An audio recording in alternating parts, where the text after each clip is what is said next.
Hey, Pretty Girl Club. So, I want to start this Featurism series, and I just want to talk about my experiences with Featurism, what I have seen, and also, by the way, I don't consider myself to be an expert on this. I think that Featurism is something that is not discussed enough, and I actually think that Featurism and texturism are more prevalent than colorism. I just think that colorism gets more airtime. It's kind of more of a trending topic online.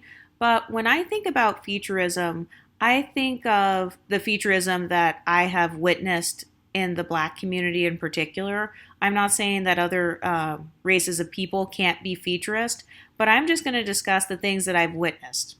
And by the way, I have noticed that a lot of people think that Featurism is synonymous with being pretty. And I do think that you can be pretty and benefit from Featurism, but I also think that a woman can be pretty and be unambiguous. So, not benefiting from, I guess, Eurocentric standards of beauty. But the first thing I have to talk about is noses. I have noticed that people are obsessed with noses. Generally speaking, across the board, a lot of the women who are deemed very pretty, they have a small nose in comparison to their lips. And when I say a small nose in comparison to their lips, what I mean is that the width of their nose takes up about 1/3 of the width of their lips. I would say anywhere from 1 to 2/3 of the width of their lips. I'm going to try to insert pictures if I can find some. But I would say these are examples of what I believe to be noses where they benefit from Featurism. I've noticed that if you have that nose to lip ratio, kind of like Jay-Z or kind of like Tiana Taylor or more like Ari Lennox, where your nose is the same width as your lips, then I've noticed that I wouldn't say you benefit from Featurism at that point. When I think about Featurism, I think about what I call keen features, which means kind of smaller, pointed, almost pixie-like features. I'm just trying to make up words to kind of describe these things. So I've noticed that a lot of the Horn Africans tend to have these features. I myself have been mistaken for a Horn African, same thing with my brother. But I've noticed that a lot of people really covet those features, and a lot of people in the African American community tend to find those features to be like attractive or whatever, or like they try to make it as if those features are not as common. And I've just noticed that people pedestalize keen features. So the best way I can describe this is, I don't want to call it a Barbie nose, but I can't think of any other way to describe it. Kind of like a tall nose where you have a nose bridge from the side. Like you have a very tall nose bridge, maybe a bit more of a pointed nose. That is kind of what I tend to associate with Featurism. And by the way, you guys are welcome to comment down below on like any particular features where you feel like those features are pedestalized. But when I think of Featurism for darker skinned women in particular, I'm automatically thinking of noses. I've noticed that that's like one thing that people are obsessed with. Like if you're a dark skinned woman and you have kind of those Horn African features, so I guess I would call it like thinner nose, maybe even thinner lips in some cases, or even like a thinner bone structure, kind of like a more pointed chin with like a smaller bone structure, like a skinnier face. I don't want to call it a long skinny face, but that's the best way I can describe it. I have noticed that people do pedestalize and fetishize those features, which is why a lot of the Horn African features are considered to be like desirable. I've also noticed that keener features are promoted on dark-skinned women. Dark-skinned women with keen features are the standard of beauty when it comes to the dark skin unambiguous standard. I've noticed that they tend to pedestalize women with smaller noses, like Ryan Destiny, women like Justine Skye. These women are known to be kind of the beauties of the darker skin community. Women like Bernice Burgos. And by the way, I'm not even saying that your nose has to be particularly thin, but I have noticed that if a woman has a nose shape other than this nose shape right here, so I'm going to try to insert some pictures of what I consider to be the quote unquote regular, or what other people consider to be a quote unquote regular nose shape. So if you do not have this nose shape that is found on like Ice Spice or LMI or Lotto, if you have a different nose shape than that, I've noticed that you can benefit from Featurism, even if you don't have the skinny nose. Because I've seen women with kind of more of that hook nose, or like a nose that is slightly fuller, but it's more pointy. I've seen women like that benefit from Featurism as well, because for a lot of people, I've noticed that they like a mix of both black and quote unquote non-black features. by the way, I know that everything I'm saying on these videos are based on things like stereotypes and generalizations, but that's the society we live in. People are going to stereotype you based on how you look. And so I've noticed that, yes, people are obsessed with noses. So I have to talk about that, especially when it comes to dark skinned women. I don't think I've ever seen a darker skinned woman be praised as the pinnacle of beauty if that woman has that wide, flat nose. I literally cannot think of anybody that has that. I can think of some celebrities that maybe they used to have that kind of nose when they were younger, but they've gotten a nose job since then. But I've noticed that the black community definitely has an obsession with noses. I think that other communities care about noses as well, but I've noticed that if a person is completely non-black, they don't seem to make a really huge distinction like, oh, that girl, I can't talk to her because her nose is too big. I've never heard that from a non-black person. That seems to be something that I only hear in the black community, like talking about women's noses and stuff like that. Another feature that I've noticed is that is pedestalized, especially when it comes to the mixed race community or the African American community, is having light eyes. So you don't necessarily have to have like baby blue eyes or something, but I've just noticed any sort of light eyes. It could be blue, green, even like a light brown or hazel or something like that. I've noticed that that definitely can cause people to see you as benefiting from Featurism. I think of Tyra Banks. She is someone that I can think of who was distinctly known for her green eyes, or hazel, whatever you want to call it, for her light eyes.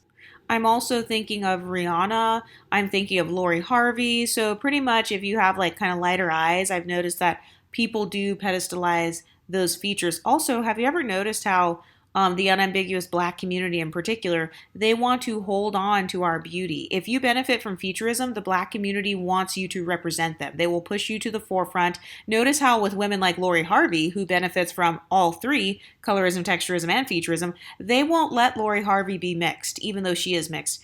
They will try to argue up and down and say, oh no, she's just black, like she's not anything else. And they're saying that because they want to clout chase off of her beauty. They want to approximate themselves to someone who benefits from colorism, texturism, and Featurism. I noticed the same thing for people like Rihanna and Beyonce. They want to approximate themselves to those women, even though a lot of unambiguous women look nothing like that. But they're doing that because they want to live vicariously through the women who benefit from colorism, texturism, and Featurism. But one of the main features, though, is light eyes. So I've noticed it doesn't seem to really matter what color, like what particular color it is, as long as your eyes are light and as long as they are like not dark brown, then pretty much people are going to talk about it. They're going to call it out. And then, even if you're unambiguous and you have light eyes, you will absolutely be othered from the unambiguous black community, just like Sydney Black, who is an unambiguous black woman, but because she happened to be born with those lighter eyes, you guys saw how they were talking about her over in the black women empowerment space. Another thing I can think of as far as Featurism is freckles. I've noticed that if you have freckles and stuff, people tend to associate that with a lighter skin tone. I've noticed that people very much tend to exotify you if you have freckles on your face. I know that for me, a lot of people have called out my freckles. Usually it's been black men. Sometimes black women will even call them out as well. I will probably talk about that when I do my own personal video where I talk about my experience with Featurism, but I have noticed that freckles are kind of pedestalized, or kind of like that is seen as a quote unquote mixed feature, for lack of better words. There is ambiguity attached to a person that has a lot of freckling. Another thing that nobody has ever talked about, this is something that I personally am adding to the Featurism category on this YouTube channel. I'm going to add in body type because I've noticed that, well, I know that for me personally and for a lot of other women that I've been around, if you are very, very thin, like if you don't have a typical quote unquote black girl body, let's say you're extremely thin, like you have no boobs, no butt, I've noticed that people tend to associate that with non-blackness, or they associate it with ambiguity, or at least that's been my personal experience. I noticed that when I was extremely thin, like literally a size 0 waist at 5'9", so very tall and very, very slim. So like no butt really. I mean, I guess I had a small amount of curves, but like not really. But I have noticed that people tend to associate that more with racial ambiguity as opposed to kind of that BBL look or kind of the more thick look. So I personally am going to go ahead and add body type into Featurism on this YouTube channel. I know that like nobody else has talked about that, but I kind of feel like that has to be a thing because I've noticed that even with myself, people's perception of me changes depending on how thin I am.